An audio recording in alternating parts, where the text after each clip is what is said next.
Hi, everyone. This is Lynn Bouthillier from lynnbouthillier.com. I'm a certified trauma recovery coach, and I'd like to welcome you to my second episode of my ongoing series entitled Catching Myself Feeling Good.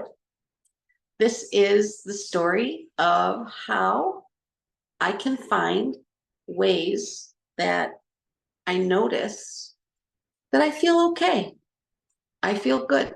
If I'm doing something, if I'm looking at something, I'm experiencing something, I'm tasting something, I am smelling something, I am feeling a certain way, I can pause and recognize that I feel good.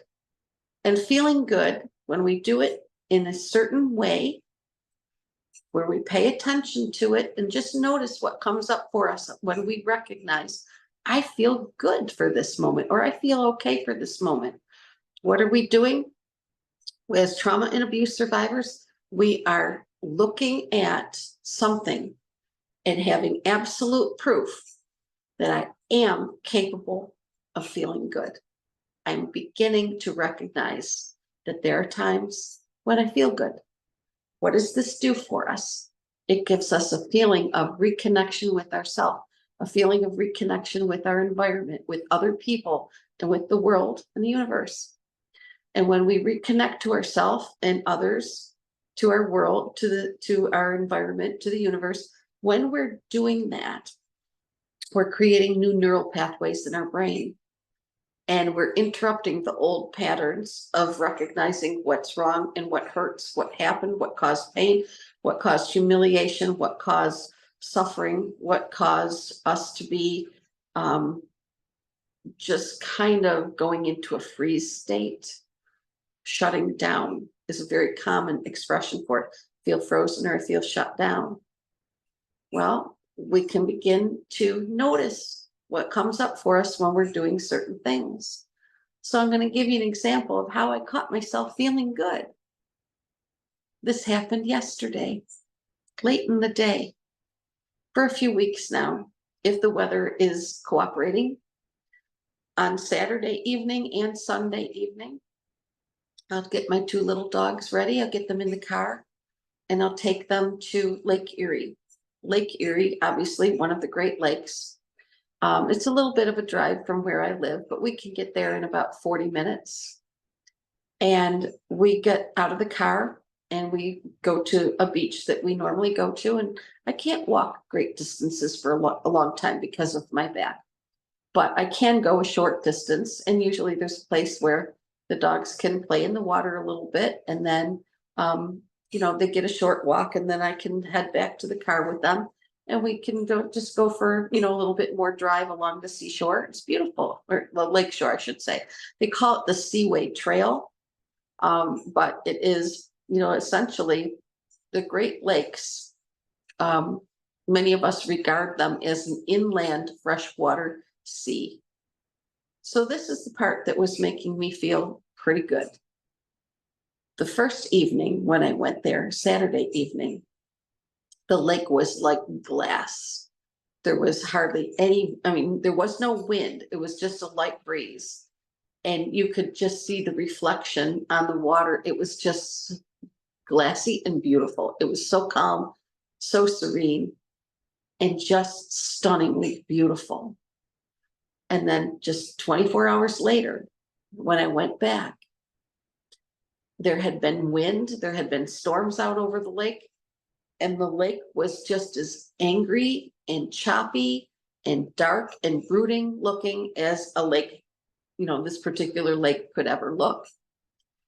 And the contrast between the two, it just made me feel that energy. I just feel the energy of there's this massive body of water and it is powerful and it does what it's going to do. There's nothing anybody can do to make it different when it's choppy. There's nothing anybody can do to make it different when it looks just glassy and smooth and calm and serene. But what made me feel good is recognizing that it changes and it discharges a massive amount of energy. when the waves are coming up and they're huge waves and they're just crashing and crashing and crashing and crashing endlessly until it discharges all of that energy and it starts to dissipate.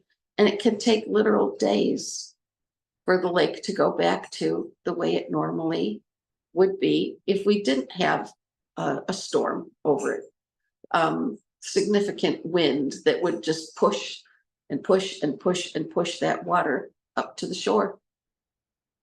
So when I gaze upon something that is an awesome expression of its energy, when we look at something that was happening now directly caused by something that happened over there a while ago, and that energy is still just active, it's just going and going and going and going and going, that just makes me feel good.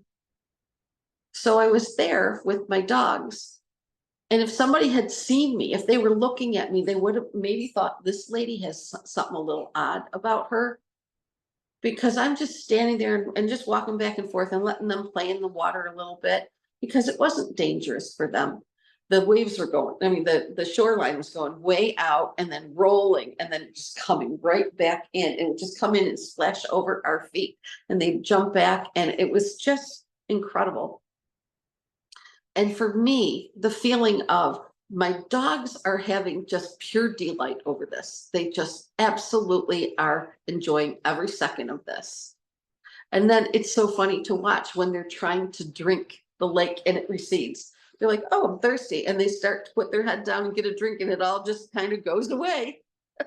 And they just stand there tilting their head, and they don't understand the cycle of the waves, and it's going to come back in a second, and the whole thing is going to go over and over and over again. But as soon as they have that moment where they're going, oh, I'm thirsty, I'm going to drink some of this, and then it just pulls away. It's almost like it's teasing them, and they can't really understand that, but it's just a really, really cool experience.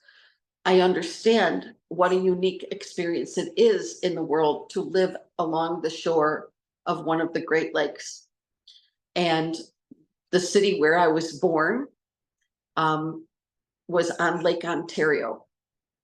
And the place where I live now is much closer to Lake Erie.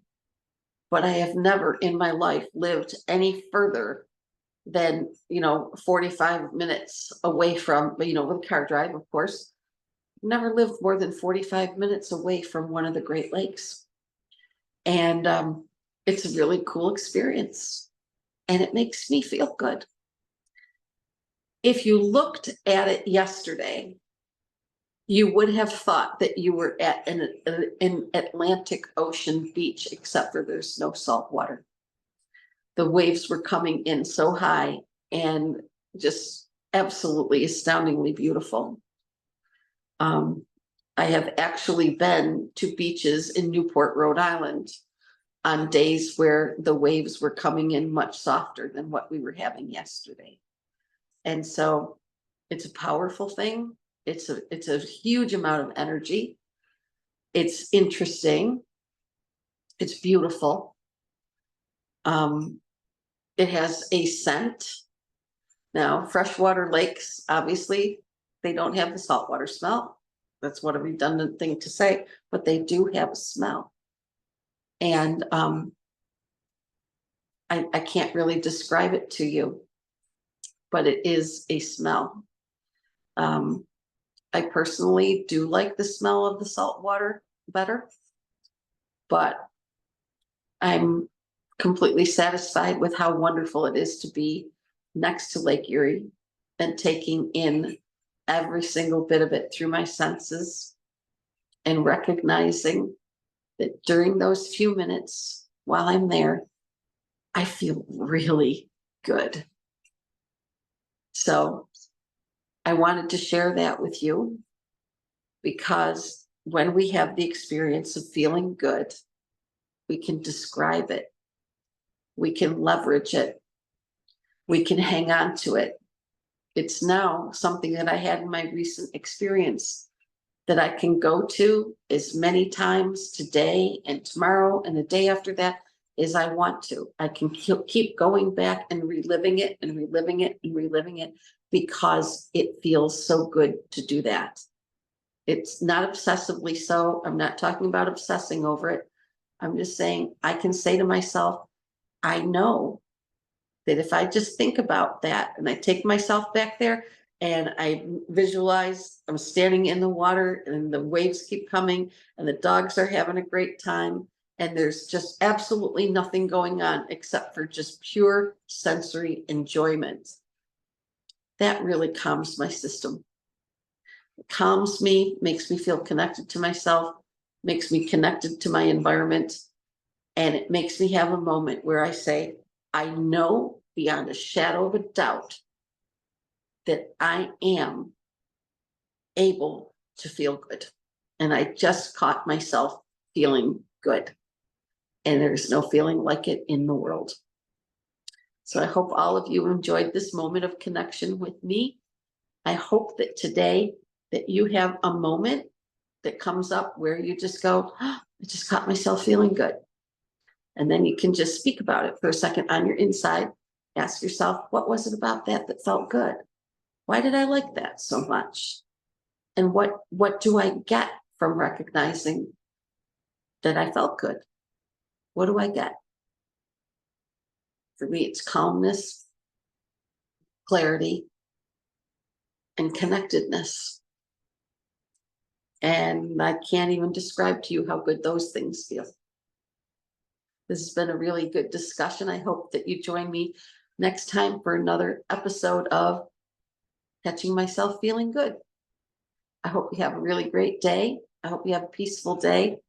And I look forward to the next time that I come back and spend a little bit of time with you again. Have the best day, everyone. Bye-bye.